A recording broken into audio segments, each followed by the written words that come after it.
The gathering outside the White House to sign the Oslo Accords 20 years ago attracted a distinguished array of diplomats, statesmen, and scholars. All had come to witness history.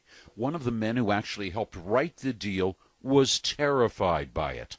And I said to myself, do they know that it is a very humble interim agreement for 5 years and that we solved nothing? But there was no denying the moment, that handshake between Yasser Arafat of the Palestine Liberation Organization and Israeli Prime Minister Yitzhak Rabin. Another man who was involved from the start says the Oslo Accords, that temporary agreement, remain the basis for Israeli-Palestinian relations to this day. 20 years, still working, and still the people on both sides and the leaders on both sides, they are working on the basis of this kind of agreement.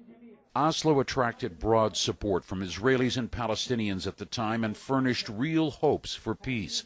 But violence, primarily from groups like Hamas, tore at the foundations of that hope.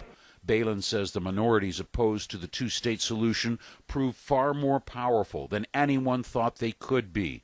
He believes none was more powerful than a lone Israeli extremist. Eventually, if you ask me for one event, it was the assassination of Yitzhak Rabin. Yitzhak Rabin has been assassinated. His partner, Shimon Peres, failed, lost the election. Then came our friend Bibi Netanyahu. Under a succession of right-wing governments, the number of Israeli settlers on the West Bank has tripled, in a pattern Palestinians say cuts them off from the East Jerusalem they want as the capital of their future state. I'm afraid that they like the settlement, and they love the settlement, and they want to keep the settlement. And, okay, the Palestinians may live for a while here, and then they will leave the country. And it's a big mistake. Palestinians will not leave this country.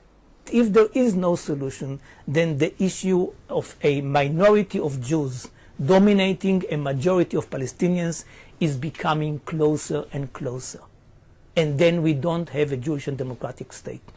President Bill Clinton said at the time he hoped that that handshake would become more than a magic moment, rather a turning point in history. 20 years later, Israelis and Palestinians are still waiting.